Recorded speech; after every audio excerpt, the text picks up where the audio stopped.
আমি আমার নিজের ডকুমেন্টারি এখানে দেখে আমার আব্বার কথা মনে পড়ে যায়। আমার বাবা চলে গিয়েছেন দীর্ঘ অনেক দিন আগে, আমি যখন হেফজখানায় পড়ি। তো আজকে যখন এই ডকুমেন্টারিতে আমার বাবার কথাও চলে আসে, আমি আমার চোখে পানি রাখতে পারি নাই। আল্লাহ পাক তাদের এই আয়োজনকে কবুল করুক, বলেন আমিন। মাদানী শিশু বক্তা হিসেবে ওয়াজের ময়দানে মাওলানা রফিকুল ইসলাম মাদানী ব্যাপক জনপ্রিয়। তিনি একজন মুসলিম আলেম। ফ্যাসিবাদী শাসনকালে তাকে মিথ্যা অভিযোগ দিয়ে কারারুদ্ধ করে রাখা হয়, কিন্তু তিনি সত্যের পথ থেকে কখনো বিচ্যুত হননি। 1994 সালে নেত্রকোনা জেলার পূর্বধলা উপজেলায় রফিকুল ইসলাম মাদানীর জন্ম। তিনি পূর্বধলা থানার অন্তর্গত লিটিরকান্দা এলাকার শাহাবুদ্দিনের পুত্র। তার বাবা ছিলেন একজন সাধারণ শ্রমিক। দুর্ভাগ্যবশত মাদানী 8 বছর বয়সে বাবাকে হারান। রফিকুল ইসলামের 4 ভাই ও 3 বোন রয়েছে।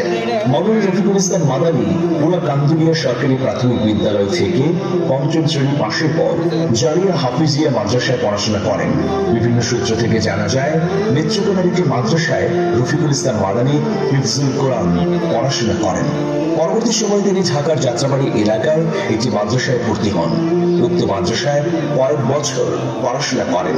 শেষে চলে যান গাজীপুরের কোনাবাড়ির একটি মাদ্রাসায়। সেখানে কিছুদিন পড়াশোনা করার পর তিনি ঢাকার বাণীধারা এলাকায় অবস্থিত মাদ্রাসা থেকে দাওরায়ে হাদিস পাশ করেন। শিশু বক্তা হিসেবে জনগণের মধ্যে পরিচিত হলেও মাওলানা রফিকুল ইসলাম মাদানী নিজেকে শিশু বক্তা হিসেবে পরিচয় দেওয়ার ক্ষেত্রে আপত্তি করেন। কিছুটা খর্বকার মানবস্বরূপ চেহারা ও কোমল কণ্ঠস্বর হওয়ায় তার পরিচিতি শিশু বক্তা হিসেবে ছড়িয়ে পড়েছে। তবে তিনি মানুষের মধ্যে যে বিপুল গ্রহণযোগ্যতা অর্জন করেছেন তা নিঃসন্দেহে বিস্ময়কর। ফ্যাসিবাদী শাসনকালে ডিজিটাল নিরাপত্তা আইন সহ বেশ কয়েকটি মামলায় রফিকুল ইসলাম মাদানীকে হেফাজতে নেওয়া হয়। তাকে 2021 সালের 7 এপ্রিল তার নেত্রকোনার বাড়ি থেকে গ্রেফতার করে র্যাব। গ্রেফতারের সময় তার কাছ থেকে 4টি মুঠোফোন জব্দ করা হয়। ওই মামলায় রফিকুলের বিরুদ্ধে সামাজিক যোগাযোগ মাধ্যমে রাষ্ট্রবিরোধী ও অধ্যত্বপূর্ণ বক্তব্য দেওয়ার অভিযোগ আনা হয়। এই জন্য তার বিরুদ্ধে হাইকোর্টে মামলা করে ফ্যাসিবাদী সরকার। রাজধানীর মতিঝিল থানায় তার নামে অভিযোগ করা হয়। গাজীপুর মেট্রোপলিটনের বাসন থানায় ও রাজধানীর তেজগাঁও থানায় রফিকুল ইসলাম মাদানীর বিরুদ্ধে ডিজিটাল নিরাপত্তা আইনে মামলা দায়ের করে তৎকালীন ফ্যাসিবাদী প্রশাসন। তবে এটা দিবালোকের মতো কষ্ট যে এত সব মামলা, নিপীড়ন, নির্যাতন এবং রিমান্ড কেবলমাত্র মাওলানা রফিকুল ইসলাম মাদানীর কণ্ঠকে স্তব্ধ করে দেবার জন্যই। ভারতের প্রধানমন্ত্রী নরেন্দ্র মোদীর ঢাকা সফরের সময়ে দেশের বিভিন্ন অংশে বিপুল প্রতিবাদ এবং বিক্ষোভ হয়। এতে অংশগ্রহণ করে পুলিশের কাছে আটক হন মাওলানা রফিকুল ইসলাম মাদানী। তবে কয়েক ঘন্টার মধ্যে তাকে ছেড়ে দেয় পুলিশ। এরপর থেকেই ব্যাপকভাবে আলোচনায় আসেন এই জনপ্রিয় ইসলামিক স্কলার। ইসলামী বক্তা রফিকুল ইসলাম ঢাকার বাণীধারা এলাকায় অবস্থিত জামিয়া মাদানিয়া মাদ্রাসা থেকে দাওরায়ে হাদিস ডিগ্রি লাভ করেন। এরপর থেকেই অনেকে তার নামের শেষে মাদানী টাইটেল যুক্ত করে দিলে তিনি এভাবেই পরিচিতি পান। রফিকুল ইসলামের নামের সাথে মাদানী যোগ করার বিষয় নিয়েও বেশ কিছু আলোচনা রয়েছে।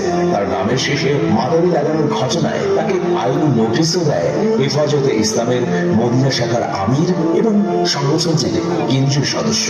তবে রফিকুল ইসলাম অকপটেই স্বীকার করেন যে তিনি এটা ব্যবহার না করতে চাইলেও মানুষ ভালোবেসেই তার নামের শেষে এই অভিধাটি যুক্ত করে দিয়েছে। আজকের এই মাহফিলে মাওলানা রফিকুল ইসলাম মাদানীকে আমরা স্বাগত জানাচ্ছি।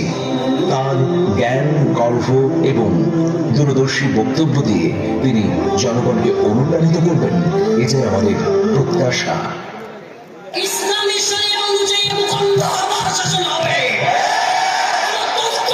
শাসন আমরা মানি না।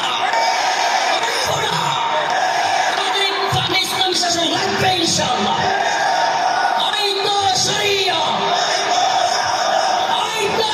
শিকুনা যত বাধা, যত ঝড় সাইক্লোন, রাসূলের পথে মোরা চলবই চলবই। এ জীবন বাজি রেখে দিনের নিশান মোরা বাংলার আকাশে উড়াবই।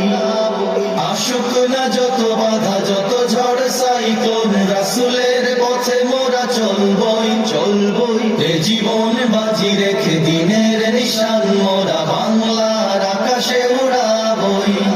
আইকা শরিয়ত আইকা শরিয়ত মোরা কামানের মুখোমুখি দাঁড়িয়ে, মোরা কামানের মুখোমুখি দাঁড়িয়ে, মোরা কামানের মুখোমুখি দাঁড়িয়ে আল্লাহু আকবার বলবো।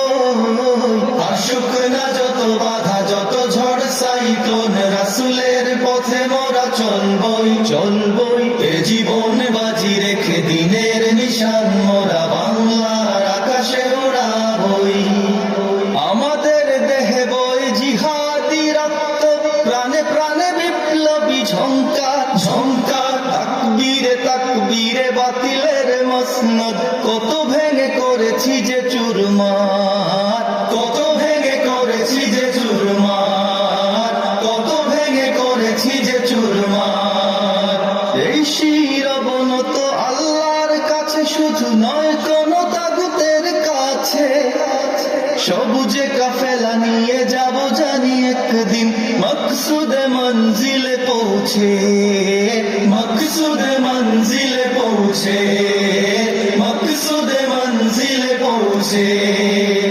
আমাদের ছোট্ট এর হৃদয়ে, আমাদের ছোট্ট এর হৃদয়ে, আমাদের ছোট্ট এর হৃদয়ে রাসূলের প্রেম ছবি আঁকবই। আসুক না যত বাধা যত ঝড় সাইক্লোন, রাসূলের পথে মোরা চলবই চলবই। এ জীবন বাজি রেখে দিনের নিশান মোরা বাংলার আকাশে উড়াবই। আসুক না যত বাধা যত ঝড় সাইক্লোন, রাসূলের পথে মোরা চলবই চলবই। এ জীবন বাজি রেখে দিনের নিশান মোরা বাংলার আকাশে উড়াবই। বলে যাই, সময় পাই কিনা জানি না, তবে সবাইকে বলি সব জায়গা থেকে মুসলিম উম্মার যুবকদেরকে ঐক্যবদ্ধ হতে হবে। কোনো দলাদলি নেই, কোনো রাজনীতি নাই। কালেমায়ে শাহাদাত জপে জপে আমরা বেরিয়ে পড়েছি পথে পথে পথে। কেদো না মাগো যেতে দাও যেতে দাও পীর মাশায়েখদের সাথে, পীর মাশায়েখদের সাথে, পীর মাশায়েখদের সাথে।